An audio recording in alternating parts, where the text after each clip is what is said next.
სკანდალური რომანი, რომელიც გამოცემისთანავე იქცა კრიტიკის ობიექტად და ვატიკანმა ის აქტუალური წიგნების ნუსხაშიც კი შეიტანა. მწერალი კი იძულებული გახდა გადასახლებული იყო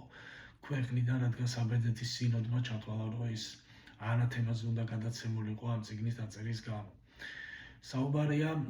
ბერძენ მწერალზე ნიკოს კაზანძაკისზე და მის უკდავ შედევრზე, რომელსაც ქვია ქრისტეს უკანასკნელი ცდუნება, რომელზეც შემდეგ 88 წელს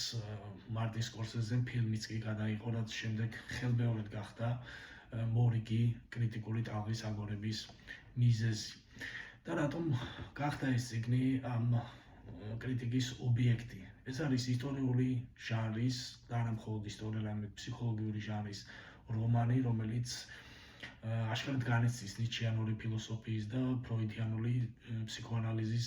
ზეგავლენას და აღწერილია ის პერიოდი, რომელსაც ქრისტე გადის კაციდან ღმერთად ქცევის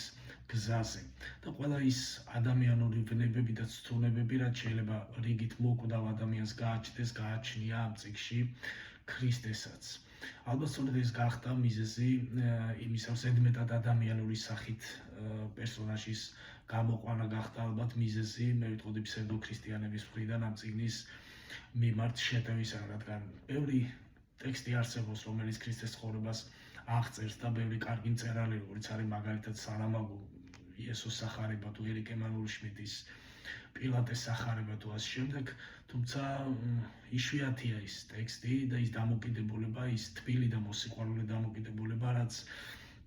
კაზანძაკის ახასიათებს ქრისტეს მიმართ. ამ მხრივ ორმაგად პარადოქსულია თუ რატო მოეჩვენა ზოგადად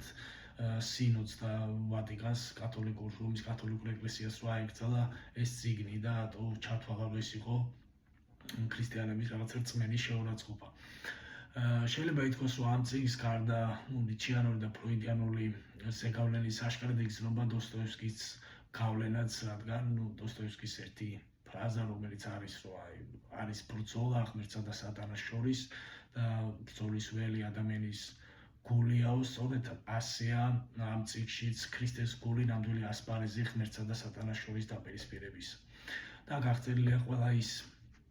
ეჭვი და შიშები, რაც ქრისტეს და ჩვეულებრივ მოკვდავ ადამიანს შეიძლება გააჩნდეს. აღწერილია ის ყველა სასწაული, რომელსაც ქრისტე ჩადის თავის ცხოვრების მანძილზე, ეს იქნება წყლის ღვინოთ გადაქცევა, ლაზარის მტრედით აღდგომა თუ ასე შემდეგ, მოწაფეებთან ურთიერთობა და იმ იდეების და მოძღვრების ქადაგება, რომელიც სრულიად უცხო და ახლებური გაგებაა რწმენისა იმდროინდელი მოსახლეობისთვის. და ყველაზე საინტერესო მაინც ამ წიგნში მე ვთვლი არის იუდას და ქრისტეს ერთმანეთთან დამოკიდებულება. ჩვენ იუდა გასაგებია, რომ ვიცით როგორც მოღალატე და გამცემ პიროვნებად ისე იცნობს კაცობრიობა იუდას, თუმცა კაზანძაკის ის სეული ვარიანტი და ვარიაცია იუდასი ძალიან საინტერესოა, რადგან აქ მიუხედავად იმისა, რომ იუდა წარმოჩენილია როგორც პირქუშ და ისეთ ეჭვიან და ძალიან ხისტ პიროვნებად, რომელიც ბოლომდე ეჭვობს არის თუ არა ნამდვილი მესია ქრისტეს სახით მოვლენილი, ის მაინც ბოლომდე ერთგული მებრძოლად რჩება ქრისტესთვის და სწორედ აი დიალოგი, რომელიც ქრისტეს და იუდას შორის იმართება, ერთ-ერთი ყველაზე საინტერესო ეპიზოდი ალბათ ამ წიგნის, როდესაც ქრისტე თავად უბრძანებს იუდას, რომ ის გასცეს, რომ მას უღალატოს, რათა აღსრულდეს ის მისია, რომელიც მას ღმერთმა დააკისრა ადამიანების ცოდვის გამოსყიდვის სახით და ჯვარზე გაცმის სახით. და როდესაც იუდა ეკითხება, როდესაც იუდა არის წინააღმდეგი ღალატის და გაცემის და ეკითხება, რომ შენ თუ ჩაიდენდი ჩემს ნაცვლად, ჩემს ადგილას რო იყო იგივეს თუ გააკეთებდი, ქრისტე პასუხობს, რომ ვერა, რადგან ღმერთმა მას გაცილებით მარტივი მისია დააკისრა, როგორც არის ჯვარზე გაკვრა და ის უბრალოდ ვერ შეძლებდა ღალატს. ანუ აქ ნათქვამია ის, რომ გაცილებით მძიმე სასჯელი და მძიმე მისია ღმერთმა იუდას დააკისრა ღალატის სახით, ვიდრე ეს არის ცოცხლად ჯვარზე გაკვრა და აღსრულება. ბოლოს აღწერილია წიგნში ის და რატომაც ქვია ქრისტეს უკანასკნელი ცდუნება, როდესაც არის ქრისტე ჯვარზე გაკვრული, მას ესიზმრება თუ ელანდება ხილვა აქვს, რომ ეს ყველაფერი სიზმარია, რომ ის სინამდვილეში მას აქვს ალტერნატიული ცხოვრება, მოყავს ცოლი, ცოლები, ყავს 2 შვილი და ცხოვრობს განცხრომი და ჩვეულებრივი მოკვდავი ადამიანის ცხოვრებით.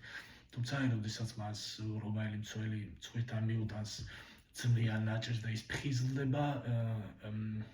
ის ხდება, ის განიცდის ბედნიერებას იმით, რომ ეს ყველაფერი იყო სიზმარი, რომ ჩვეულებრივი მოკვდავი ადამიანის ცხოვრება სინამდვილეში იყო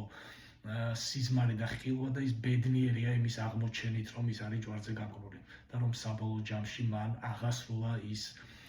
დიადი მიზანი და მისია, რასაც ქვია ადამიანების ცოდვის გამოსვლიტვა და ჯვარზე აღსრულება. ეს წიგნი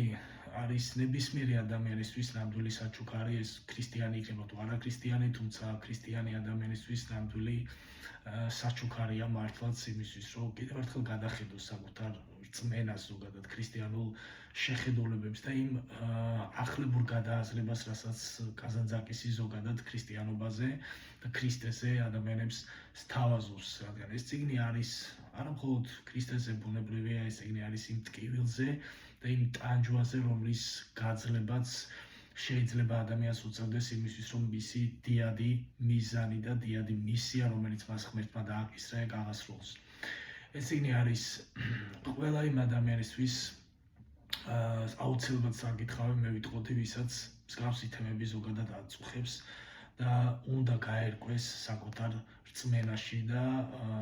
არ იყოს რაღაც ფსევდორელიგიური მოსაზრებების ტყვე, არამედ უბრალოდ უფრო ახლოდან ადამიანური კუთხით გაესწროს ქრისტეს და ეს არ იყოს მხოლოდ რაღაცა შარავენდით მოსილი ფიგურა, რომელთანაც მიყარება და რაღაცა ურთიერთობა არის შეუძლებელი. არა, პირიქით ქრისტე ნებისმიერ ადამიანის სინამდვილეში გულშია და სწორედ ადამიანის გულებია ის, სადაც ხდება ბრძოლა ღმერთსა და სატანას შორის და ნებისმიერი ალბათ ქრისტიანი ადამიანის ნამდვილი მოვალეობა და მისიაა, რომ საკუთარ თავში სწორედ ეს სატანა დაამარცხოს და გაიმარჯვოს ბოროტებაზე. ეს არის წიგნი, რომელიც აუცილებლად საკითხავია ნებისმიერი ადამიანისთვის მიუხედავად აღსარებლობისა, რწმენისა თუ რელიგიური მიკუთვნებულობისა.